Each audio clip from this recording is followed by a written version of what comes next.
Okay, so today's the 10th of Teves, and we are fasting today. It's one of 4 fasts that commemorate today's 3 of the destruction of the temple. Just a little background before we begin to understand a bit of what's going on. So the fasts, the 4 fasts I'm referring to are the 17th of Tammuz, 9th of Av, 10th of Teves, and the 3rd of Tishrei. Those are the 4 fasts that we're referring to here. Those are all fasts that were established in the books of the prophets already, and they're all there to mourn the destruction of the first temple. That's where they originate. But all the prophets were after them. The prophets are at that time. Yecheskel, Yirmiyah, at that time of destruction. So those days are established to commemorate the destruction of the first temple. And the order of events are, 10th of Teves is the siege. Sometime later, I think a year and something later, is the 17th of Tammuz, they breach the walls. 9th of Av, the temple burns. And then, maybe even more than a year later, Gedaliah ben Achikam, who's the last hope for the Jews to restore Israel, is killed. So that's the order of events. So the 10th of Teves is really the first of the 4 fasts, really. Now, once the second Beis Mikdash was built, so what are we mourning? We're mourning the loss of the first temple. The temple's back. So at that point, this is what the Gemara comments, that Ratzu, if one wants to fast, you can fast to commemorate an event that happened in a prior temple. If you don't want to, you don't have to fast. And that remained the halacha. Now, once the second temple was destroyed, and some of the events that happened in the first temple happened on the same date as the second temple, specifically the 9th of Av, then the 9th of Av got reinstated as a fast, but the others only got reinstated by custom. The Jews accepted it upon themselves to refast the original fasts of the first temple because now we have neither temple. When the second Beis Mikdash was created, all these fasts were optional. Some people did, some people didn't. Sorry? Some, no, it's Rotzi Misan, Rotzi Lo Misan. After, then it was abolished completely. Okay. Yeah. At any rate, so the fasts were definitely not observed as in the way that we observe them, just so universally. That's not the case. That's why I'm making this clarification. It's very confusing. When is this? First, second, we are fasting. Precisely. So these 4 fasts are originally from the first temple. Once the second temple is built, they're gone really, because why should they be floating around? Maybe there's some fast, there's 9 discussion, they're showing them which one they fast, 9 fast, other fast. But once the second temple is destroyed, now it becomes a quote, optional to fast the original 4 fasts. And you're fasting the original 4 fasts because those are commemoration of the first temple destruction, which really, as the history plays out, is it led to the second temple destruction. Meaning the moment of exile we live in today began at the 10th of Teves, is the point here. Because the second temple was not in the same autonomy that this first temple was built. The first temple was built under King Solomon. He controlled the country. The second temple was built under Ezra, and we had kings on and off, with the Hashmonaim, with the Herodian line, with the Hashmonaic line, with the Agrippa and other lines of kingdoms, but they were all in some way or another with the permission of foreign rulers, if not outright vassal kings. Right? But so they weren't necessarily. They didn't have the same autonomy like it did in the first temple period. So now the second temple is destroyed, it's become like, first it was an optional, then it became custom to refast those fasts because we're living in the exile that they were mourning then, so we might as well mourn again, kind of. Following? That's the history of these things. And Tanis Esther is independent fast that happened during the time of Purim, which is in between the first and second temple. So chronologically it comes after Gedaliah also, right? Not part of the 4 fasts of mourning destruction. As I said, these 4 fasts are mentioned in the prophets. These are mentioned in the prophets. Tanis Esther, sorry? It's mentioned as an event that happened, not mentioned as something we observe today. No. The fast of Esther is mentioned in, actually, not even, just a sidebar. The fast of Esther mentioned in the Megillah is fast that happened a year before on Pesach, 3-day fasts. The fast we observe, as the Shulchan Aruch says it, because the day before battle, Jews would fast and davening for Hashem, and therefore we fast the day before Purim, which is the day before they battled. We call it Tainus Esther to commemorate the fact that she also happened to set a fast. So it's really a year before. So it's really not really in Tanakh at all. So these 4 fasts are mentioned in Scripture. Now let's look at one of the verses that talk about that. Okay, so Hanukkah is about halfway through the Second Temple, a little after halfway through the Second Temple. So Purim is a few hundred years, 2.5 centuries or so, maybe 3 centuries before Hanukkah, roughly. No, the Second Temple was built after Purim. After the story of Purim, Mordechai is part of the Ashkenaz Sagdola, which then sometime later, maybe the King Achashverosh's son, Darius, is what allows the Second Temple to be rebuilt. It started, by the way, before Purim. The process started before Purim, under the other king, under Belshazzar, and then Achashverosh changed. Yeah. Okay. Who was technically a Jew, by the way. The second Darius, because his mother's Esther. He's technically Jewish. So he allows, that's right, and he's the one who allows, assists, not just allows, assists the Chachamim in the Ezra and Nehemiah to go back to Eretz Yisrael and rebuild the Second Temple. They had Darius, they had a child who he succeeded, you know what's the word? Succeeded Achashverosh. Okay, now let's look at this pasuk right here. We're looking at the pasuk in Yecheskel. Now we have that context. Yecheskel is the 2 prophets of destruction during the time of the end of the first. Right, there's Yeshaya, who's prophesying primarily about the future redemption, and then you have Yecheskel and Yirmiyah that are prophesying about the destruction. Yecheskel also talks about a future redemption. He envisions the 3rd temple. The description is the Thuris comes from Yecheskel, but to a large degree, Yirmiyah and Yecheskel are talking about destruction. They're warning the people, destruction is coming. Now, you have to remember that not all the Jews, many of the Jews have already been exiled. Have already left because of the chaos going on, right? It took a long time from the occupying force to take over Eretz Yisrael till the destruction, right? So really, the Sefer Teves isn't really the beginning either. The beginning is when Sancheirav enters town and throws out the 10 tribes and then tries to come take Yerushalayim, fails against Chizkiah with the whole miracle, and then only later, under the next king, under the next Jewish king, does... not Nebuchadnezzar, but not Sancheirav, the next king, which is Nebuchadnezzar, actually destroy the Beis Mikdash. So there's a long process here. And many Jews are not living in Eretz Yisrael at the time. They're actually living already in Bavel. They're already in Babylonia. They're already miles and miles away from Eretz Yisrael. And Yecheskel is one of those prophets miles and miles away. So he's prophesying, telling the people locally in Bavel what's happening in Eretz Yisrael. And when the people arrived from Eretz Yisrael to Bavel later, after the full destruction and the full exile, they told the people, yes, this is exactly what happened, as Yecheskel prophesied. And that substantiated, that gave the people the confidence to trust Yecheskel, and that's why they trusted him in envisioning the future redemption. Because he prophesied what was happening in Eretz Yisrael in real time while he's in Bavel. And this is one such verse, where he's prophesying in Bavel what's happening in Eretz Yisrael, right? Which is miles away. Bavel is like a modern day Iraq. It's very far in terms of that time. Right? Obviously today it's not very far, but those days is very, very far.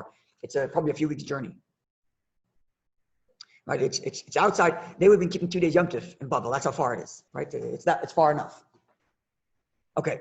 So the pasuk in Yecheskel reads, "Vayidvar Hashem Elai," and it was the word of God to me. This is Yecheskel speaking. God is speaking again. He's speaking in Bavel. B'shana Atzius, in the 9th year. B'chodesh Asin, in the 10th month. 10th month being what? Teves. The first month is Nisan. Nisan, Iyar, Sivan, Tammuz, Av, Elul, Tishrei, Cheshvan, Kislev, Teves. So the 10th month being Teves. The Esher L'chodesh, on the 10th day of the month, Leimar saying. So that would be today, the 10th of Teves. This is when Hashem speaks to Yecheskel. Where Yecheskel speaks to the people and says, this is what God told me. Quote from God, says Yecheskel, Ben Adam, O mortal, literally son of man. Ksav L'cha Hashem Hayom, write down, record this date. This very day. Samach Malach Bavel, the king of Babylonia, Nebuchadnezzar, laid siege. Samach means literally to surround. Right? He built towers. As Yerushalayim around Jerusalem, this very day. So you see the verse stresses on this very day, on this very day, on this very day. It could have just said once, today. Today, this is what happened. So what's this reiteration? This very day, this very day, this very day. Yeah, this is the pasuk. So let's look at the Matzudas David, classic commentary on the Tanakh. By the way, before I go further, I forgot to mention that everything we're going to be learning now is based on one footnote in one of the Rebbe's talks. Just so you know, the whole pilpul we're going to learn now is all one footnote. And once we go through all the sources, we're going to look at the footnote and we're going to see the Rebbe's little nuance added. And if we have time, we'll do a second footnote like that as well, all unrelated to this topic. So Metzudas David says, as Shem Hayoim, the pasuk says, record this day. Ratzalaim, I'm meaning to say, first of all, he tells us what the 9th year is. 9th year to what? He says it's the 9th year since King Yehoiachin was banished from Israel and King Tzidkiyahu began his reign. That's when Tzidkiyahu was the king under which the temple was destroyed. After Yehoiachin, after Chizkiyahu. And then he says, Hashem Hayem, this very day. Hashem says, record this day. Ratzalaim, this means to say, Kamohu b'Shabbos. What do you mean record this day? It means record which day of the week it was. It was 10th day of Teves, I don't know, Sunday, Monday, whatever it was. That's literally what it means. Now, to Teves beer, to further elaborate, Omar, the Pasuk says, it's Etzem Hayom Hazeh, this very day, Shu'oim B'Hayom, that you're standing on now. L'idea to inform him, Hashem El Bava Samech Shalaim, that the king of Babylonia, the king of Bavel, the Nebuchadnezzar Leitzi Shushalaim, Lotzer allowed to constrict it, to lay siege. Lotzer means to like constrain. Yeah, Samach means actually to like come very close, and Lotzer means to surround. Yeah. In this very day. Now, the ultimate purpose for writing this down is because the Navi, the prophet, as I mentioned before, Yecheskel is in Bavel. Because of Mashinas B'Shalayim, and is in writing down in real time that which is happening in Jerusalem. And when they will be informed by the informants who will come later, that this is what happened, they'll believe him. And they won't follow the false prophets that were roaming around at the time as they were throughout the last few centuries. Since basically the Jews entered the land of Israel, there's been false prophets. And there was constantly like this competition for prophets to prove the veracity of their prophecy. And therefore, the pasuk is telling Yecheskel, write this down because this is going to be your moment to prove your veracity. You're writing down a date on real time. You're telling everybody today, look, this is what's happening. I'm writing it down. You all saw me. And then years later or months later, when the informers come in and arrive and tell us what happened, everybody's going to say, oh, Yecheskel was saying the truth. So this is the simple pshat of why the pasuk says on this very day. But as you saw in the pasuk, it's more than once the pasuk says this very day. It says write down the name of this day on this very day, and then again on this very day. So there's more to it. And therefore, we're going to see in the Abudraham, who derives the halacha from this verse. It says the Abudraham, an early Rishon. Abudraham, David ben Yosef Abudraham. You can see the name on the bottom there because they printed it from. I took these images from the Oitzer Chachman. They put it on the bottom on the line. See, Amud Misparis 262. Abudraham, Hashalom Abudraham, David ben Yosef. So David ben Yosef Abudraham. Okay, but he's known as the Abudraham. So he writes like this at the end of the line, the third to last word there. There's a distinction between these various different 4 fasts mentioned above, all of which are mentioned in Scripture to commemorate the destruction of the first temple. Haim Nitzchim. Hatzom is fast. Sorry. Shabbos is saying Nitzchim Lapam. Because these 4 fasts are sometimes postponed when they fall out on Shabbos. Not always. 9th of no, even the 9th, everything. Sorry, with the exception of Yom Kippur. Yom Kippur is not part of the 4 fasts. Yom Kippur is a biblical commandment. This is from the prophets. So these 4 fasts are postponed if it falls on Shabbos. Chutz, this is a major halachic bombshell. Chutz Maser B'Teves, with the exception of the 10th of Teves, which first of all, Eina Chala Olam Shabbos, does not fall on Shabbos. Based on the way our calendar is set up, our calendar is already pre-structured from Hillel the elder, Hillel the latter, and in the calendar that he set up, Hillel the latter is like a few centuries after Hillel the elder. And the calendar he set up, sometime after the destruction of the second temple, the calendar he set up, it never falls out on Shabbos. And the 10th of Av never falls out on Shabbos. But sometimes it doesn't fall out on Friday, like we are today. And we fast on this day, even though other fasts are postponed if it's on Friday. Sometimes.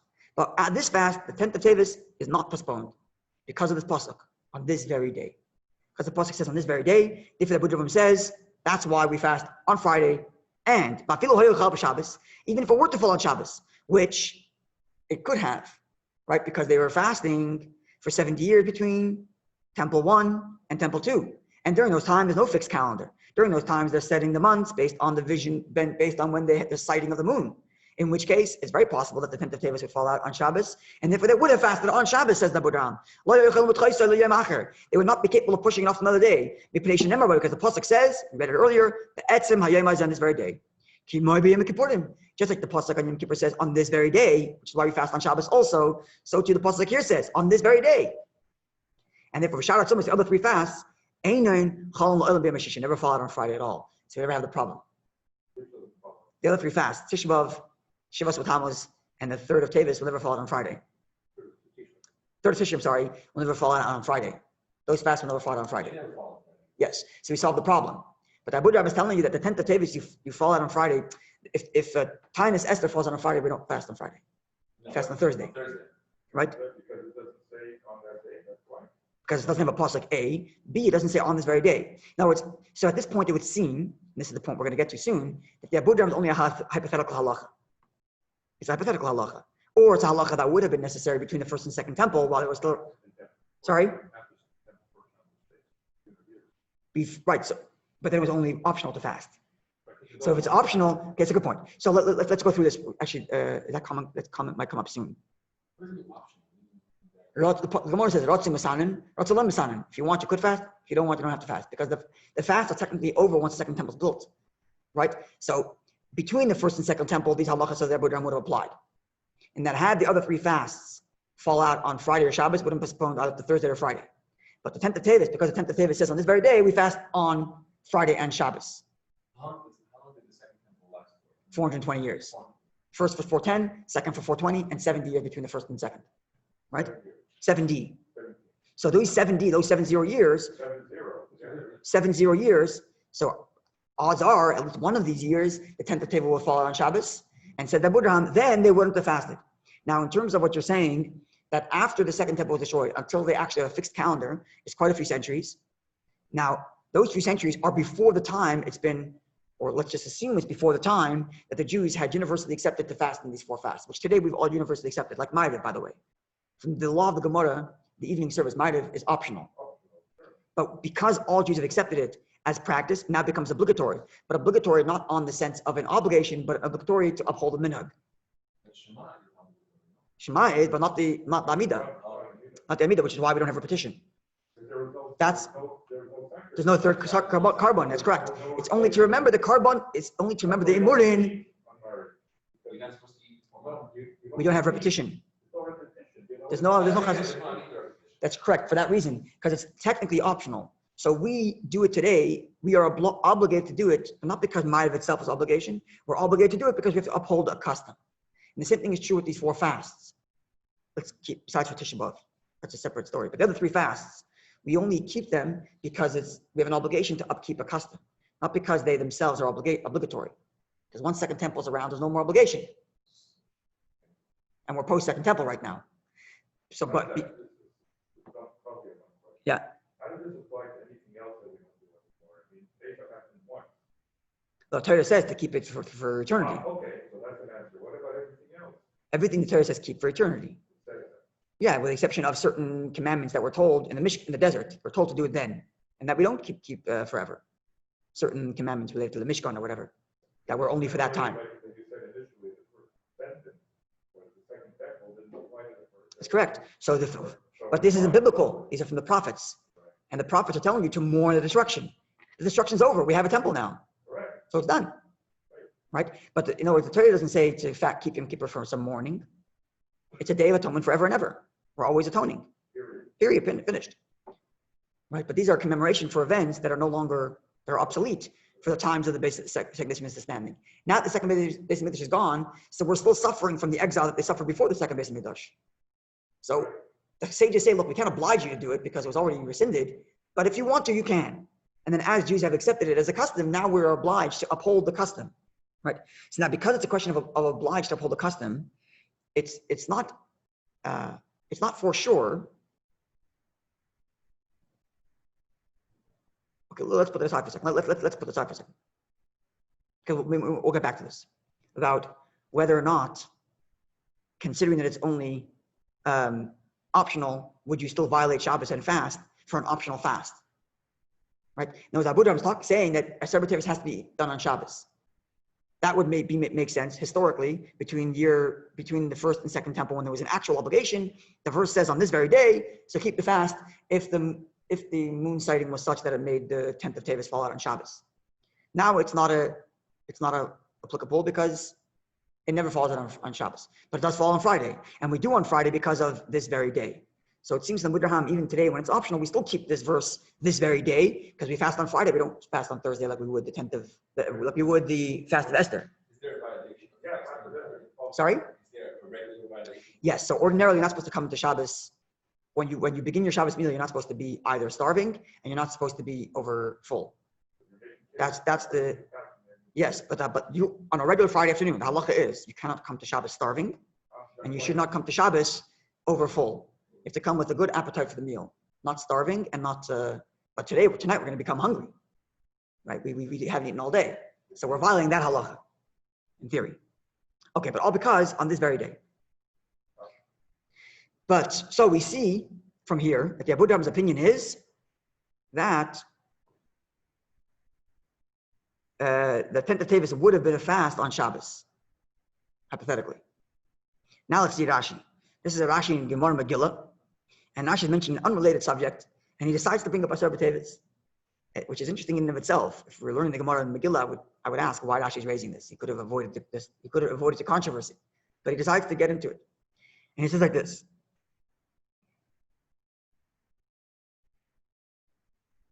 So they're talking about, the Mishnah is talking about celebrating Purim earlier if it falls out on Shabbos. That's the context of the discussion there. Now says the Rashi, this is a day that would not be postponed even if it fell on Shabbos. The time of the wood brought by the Kohanim and the people. So what's this? Explains Rashi. This is a reference to that which it talks about in the tractate Teves. There were families amongst Israel. They had specific days every year. It was their week or their day to donate wood for the Beis Mikdash, for the fire that burned on top of the altar. And they would bring a special offering called the offering of the wood as part of their celebration and inaugurating their wood. It was a whole family. The Gemara in Teves describes it quite elaborately and beautifully, how the whole family would travel, go to Eretz Yisrael with great joy, and they would bring a special carbon. Now, if it were to fall on Shabbos, you would push it off to Sunday. You can't bring a carbon and violate the rules of Shabbos for your personal custom. If it's a biblical commandment, bring a carbon on Shabbos, bring a carbon on Shabbos.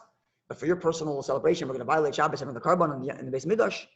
All kinds of prohibitions, like starting from shchita, burning, cooking, all kinds of prohibitions.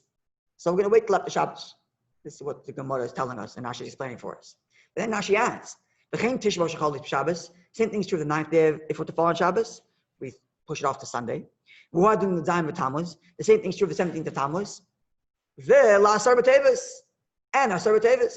So we have machlokes now. Abu Draham says Asar B'Teves falls out on Shabbos. Fast, because the verse says on this very day. And Rashi says no. Rashi didn't have to bring this up. It's quite interesting. He does. He brings it up and says all the fasts, if they're to fall on Shabbos, pushed off to the next Sunday. So we have machlokes Rashi and Abu Draham. Sorry? Asar B'Teves never falls on Shabbos. But again, the hypothetical, we're going to see that Rabbi is actually going to tell us that there is a practical application, not just hypothetical. We'll see. Yes, that's if it's on Friday. If it's on Sunday, if it's on Shabbos, we push it off to Sunday. You always try to go to the closest day. So if you're pushing off Friday to Sunday, it's 2 days later. So if it falls on Friday, we go to Thursday. If it falls on Shabbos, we go to Sunday. Purim can't be on Shabbos. But hypothetically, if Purim's on Sunday, we fast on Thursday. Right. Right, but actually this year Purim's going to be on Friday.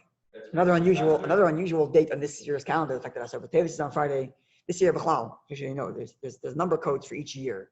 And the number code, I mentioned this a couple weeks ago, that the number code for this year is a unique code, which implicates unique calendar situation, including the fact that this year Shabbos Miketz was not on Hanukkah. So the Haftarah we read Shabbos Miketz is read once every 20 years or something in the Chabad custom. The story of Shlomo Melech cutting the baby, and the whole story mentions the Fabrengen. Yes, and the same thing, Friday Purim, Friday Asar Teves. There's not going to be any Erev Tashilin this year, which is unusual. There's a few different unusual markers for this year. And this is one of them. Okay, anyway, so what would you ask? I'm saying that you're saying that Purim is on Sunday. You can't fast on Purim. You go to Thursday anyway. I made a mistake. I'm sorry. We've had Purim once a Shabbos. Yeah, so but you fast on Thursday. Right, but not on Friday. Not on Friday, which here we are doing on Friday. But I'm saying usually, if Tisha B'Av fell on Shabbos, which it does, we fast on Sunday. Okay? But Asar Teves is this machlokes now. Rashi says you would push it off to Sunday, hypothetically between those years of the first and second Beis Midrash. And the Abudraham says you would fast on Shabbos because the pasuk says, on this very day. Now let's see. Abudraham, machlokes. Yeah, they're both around the same era. Rashi's a little earlier. Now we have a kind of possible reconciliation from the Shoyal Meshiv here.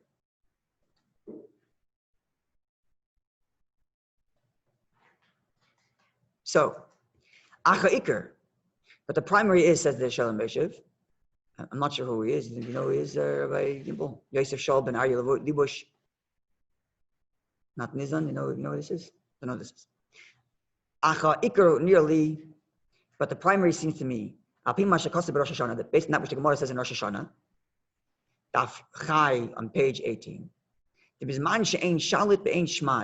When there is a time when we are not being oppressed, say during the Second Temple or post-Second Temple.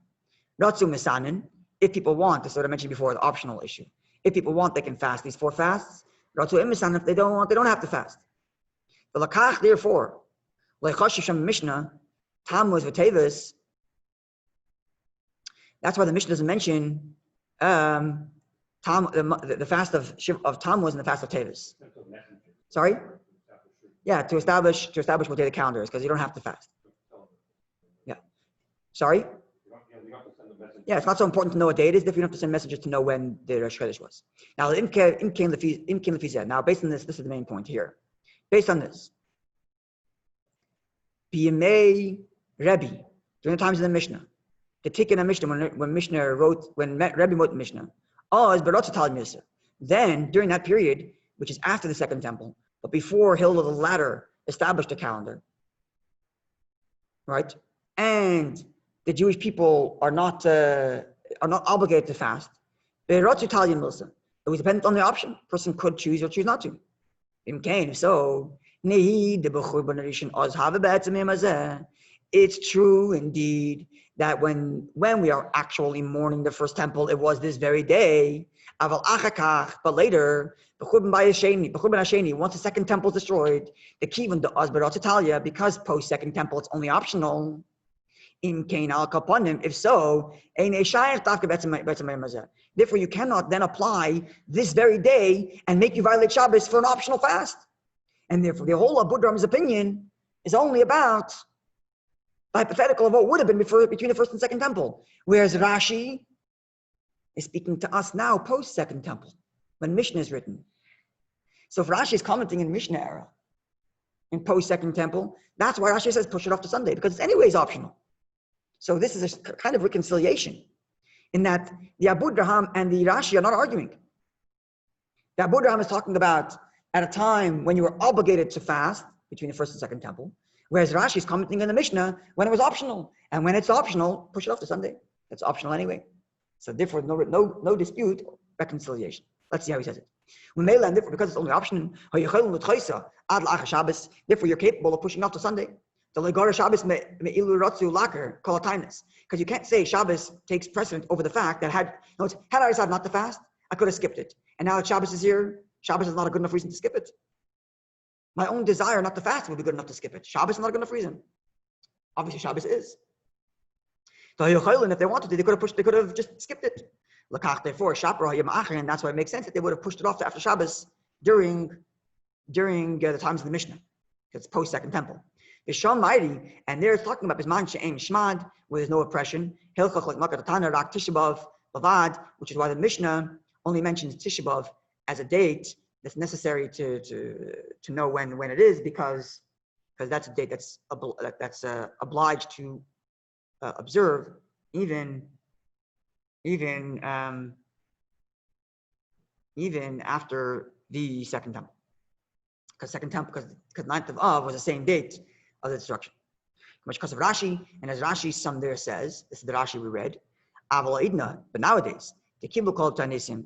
Nowadays will be accepted all fasts, and it's the equivalent to an obligation, because of Ramban Vat Torah, as the Ramban writes and the Torah writes. Sim Tov Kuf Nun Aleph. Now he says the Shalom Beshiv, and this is a big chiddush. Now that Abudraham's opinion is reinstated, because the only reason why you could push it off to Sunday when it falls on Shabbos is if it's optional.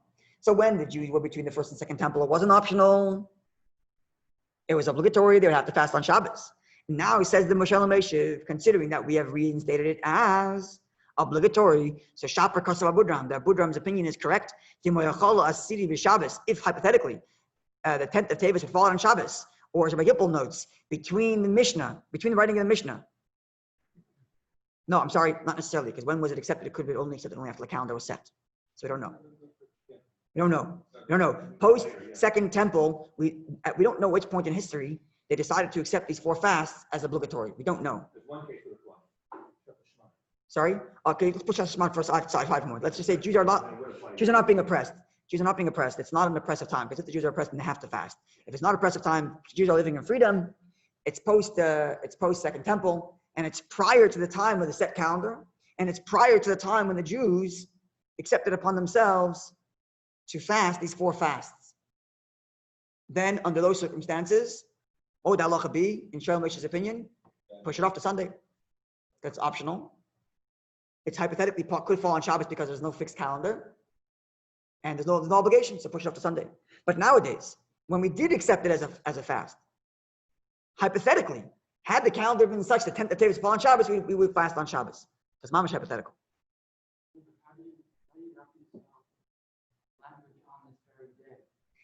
The language of the day is on.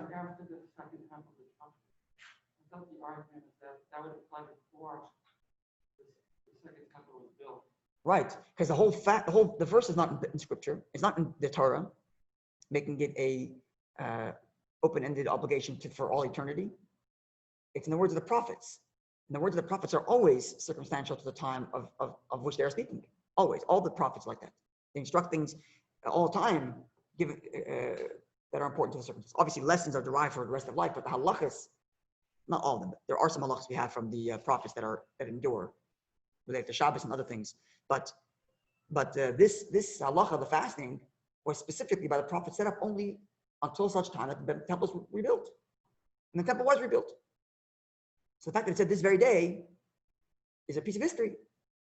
That during that time they would have fasted on that very day. But now the Shalom Meshiv is adding that any time it's obligatory, you would fast on Shabbos. Even if the obligation is not based on the actual scripture, but the obligation is based on the fact that we've accepted it as an obligation, which we today have. We've accepted upon ourselves the obligation to uphold the custom. And thus, hypothetically, says that Shalom Meshiv, had the calendar been set as such that sometimes the 10th of Teves falls out on Shabbos, we would fast on Shabbos because it's obligatory.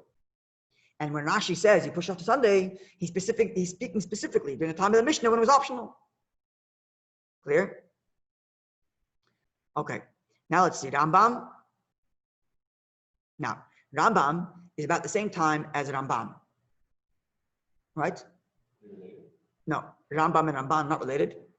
They're about the same time. Rambam is a little bit earlier, but they do overlap.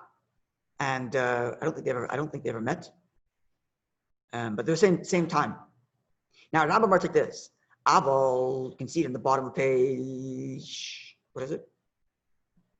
The last text on page 2.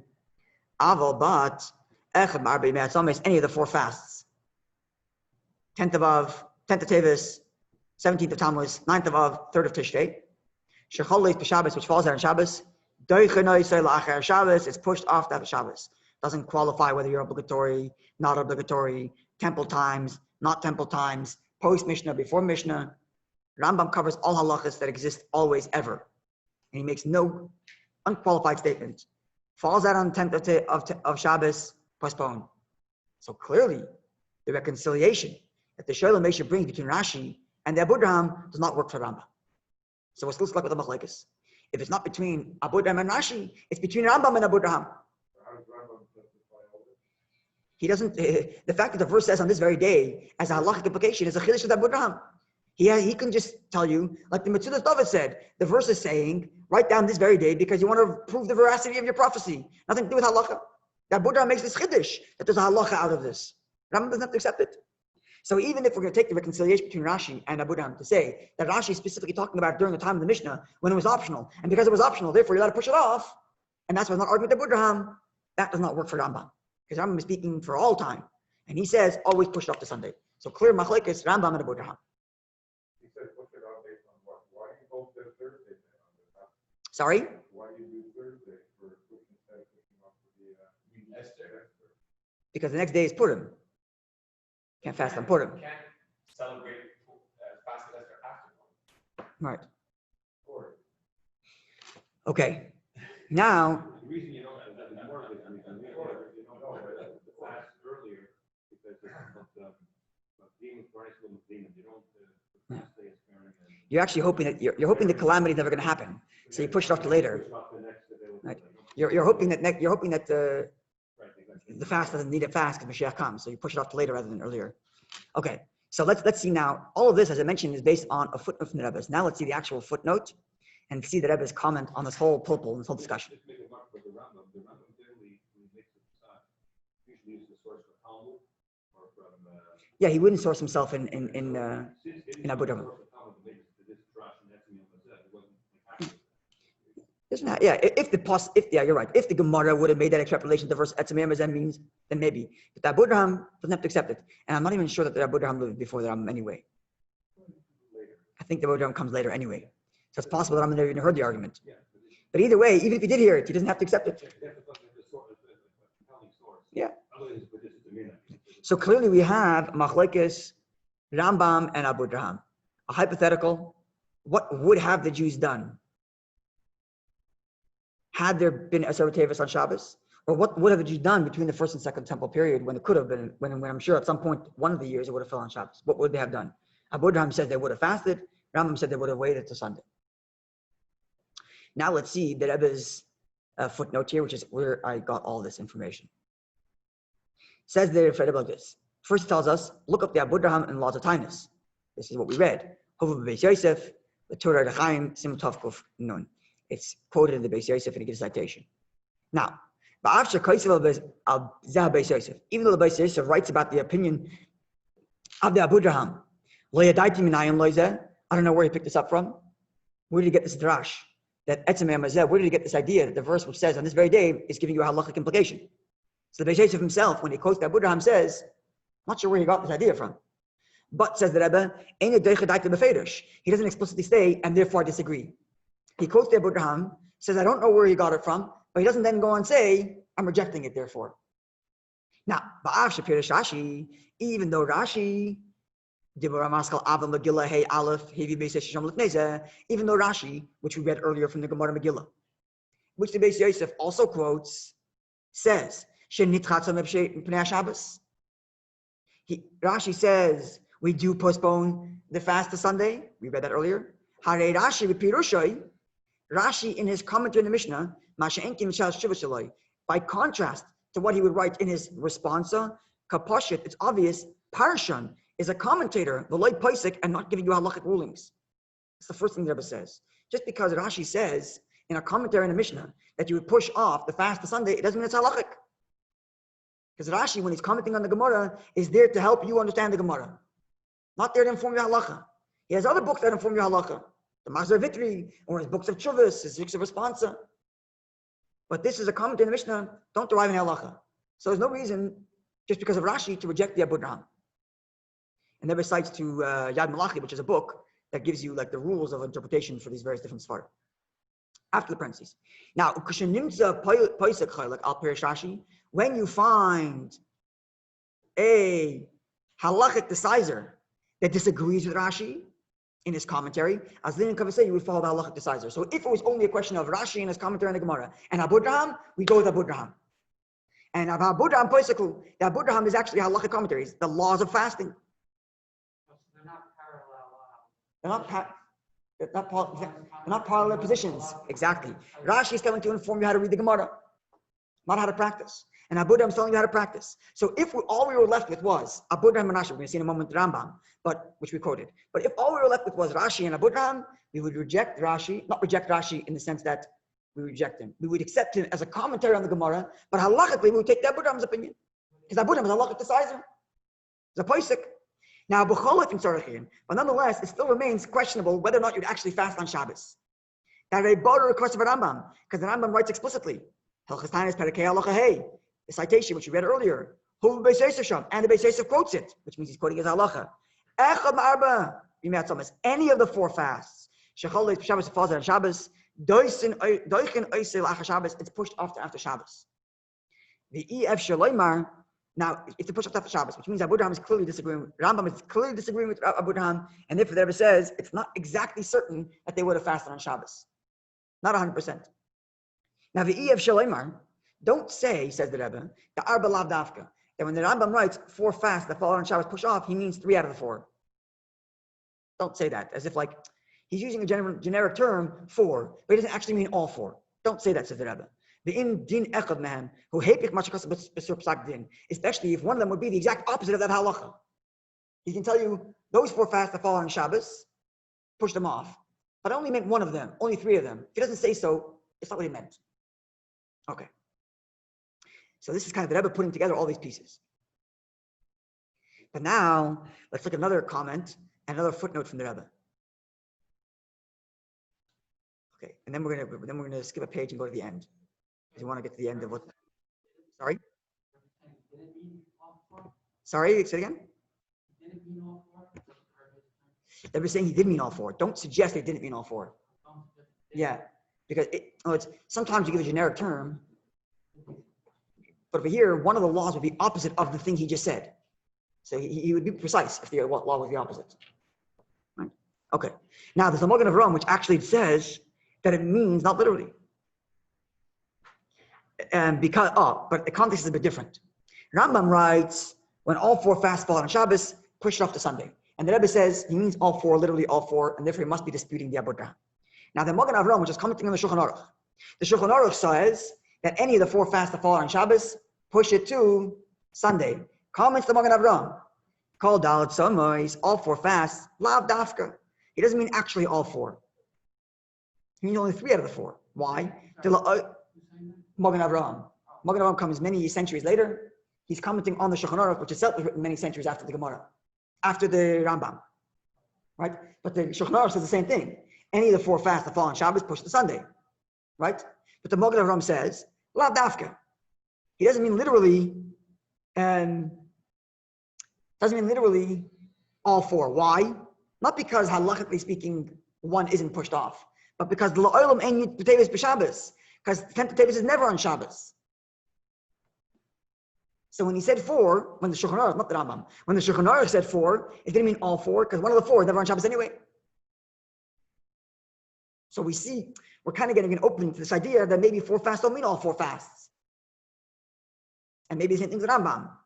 But the Rebbe is not so happy with that way of thinking about the Rambam. Maybe Shulchan Aruch, yes, because Shulchan Aruch is written way after the establishment of the calendar, and more importantly, the Shulchan Aruch is only addressing halachas that are nergeya to me and you today, here now, under the current calendar. Whereas Rambam addresses halachas universally, forever. And if Rambam says it, he couldn't mean 3 out of the 4. Shulchan Aruch maybe didn't mean 3 out of the 4 because one of the 4 never falls on Shabbos anyway. Hold on. Now let's see the Rebbe's comment on this. Now, Olahoyer, it says, note, different context. Av, right?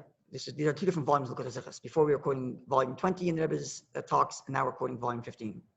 Olahoyer, note, says the Rebbe, Av Shasa B'Teves Ata.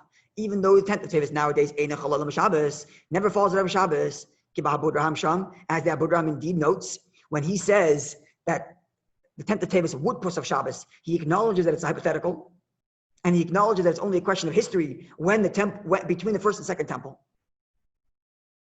But nonetheless, there's still a practical difference whether or not the 10th of Teves pushes off Shabbos, even though today it never falls on Shabbos. Number one, during a time when they would have made the calendar when they would have set the month not based on the calendar but based on sighting the moon, after the destruction of the second temple, until the time when the calendar was set and they abolished the practice of making the month based on sighting the moon. And this is something we already saw in the Shir Lameshim. Now that Rebbe drops a very, very cool chiddush. I hate to use the word cool, but it's just what it is. It's an amazing chiddush.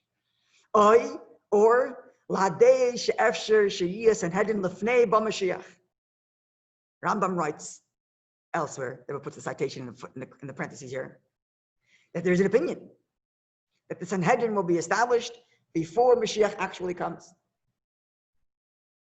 Because once Mashiach comes, 4 fasts are transformed into days of joy. That's what the Rambam writes in Halacha. And so does the Torah writing in Halacha. And the Tosefta writes it. This is a flat Halacha. Once Mashiach comes, all 4 fasts are abolished. They become Yom Tovim. So the hypothetical is only what would have happened then, during the time when they were relying on the moon and not the actual calendar. Now that I was saying, there's actually a practical difference in the future. Because there is an opinion that the Sanhedrin could be established before Mashiach comes. So the fast has not been abolished yet, but there's a Sanhedrin. And if the Sanhedrin says that after the parentheses, the Akachua is up here, and then they actually will establish the day of the month based on the sighting of the moon. So Mashiach is not here yet. The fixed calendar is abolished. 4 fasts are not abolished. So then we might actually have a scenario when the 10th of Teves will fall on Shabbos, and then we'll be stuck with a machlokes, Abu Abraham, Rambam. So it's not just hypothetical. It's not just hypothetical, and it's not just hypothetical of what would have been in history, but it's actually a practical application for the future, according to those opinions that the Sanhedrin could be established before Mashiach comes. Well, once Mashiach comes, the fasts are abolished. Well, I don't know. I don't know. Good question. I don't know. Okay, so let's now look at the very last page. What? There's still more to go. I didn't do all the. Sorry? Okay, so we'll continue on Monday, the next part. The next part's also very, very fascinating. About, the next part's very fascinating. It's about, sorry? No. About why it is, the next thing we're going to say is why it is, why is 10th of Teves singled out as a fast that would hypothetically have this machlokes, at least according to Abu Abraham. Why is 10th of Teves singled out as the fast to push off Shabbos, not Tisha B'Av? 10th of Teves, Dafka. Why? We're going to get into that, God willing. Sorry? Sorry? Yes, but why? Why the pasuk singled it out?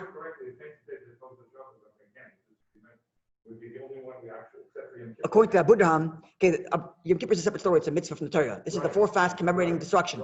The 4 fasts commemorating destruction. Of those 4, the only one of which there is an opinion, namely the Abu Abraham, which says that you would fast even if it were on Shabbos, is this 10th of Teves. Why? So his reason, because of the verse. That too is a question. Why does the verse single out this one out of all 4? That, God willing, I guess we'll do it on Monday. So even if Mashiach comes, we'll learn it as hypothetical. God willing, Mashiach will come, and we'll learn this as hypothetical. Have a wonderful day, safe and meaning. Yeah, Shikoach, Rav Levi. Have an easy and meaningful fast, and God willing, we'll continue on Monday. With Mashiach here, we'll learn about the hypothetical history. God's help, Levi. Have a wonderful day. Get Shabbos, Rav Levi. So the Shabbat and an easy and meaningful fast, everybody. Thank you so much.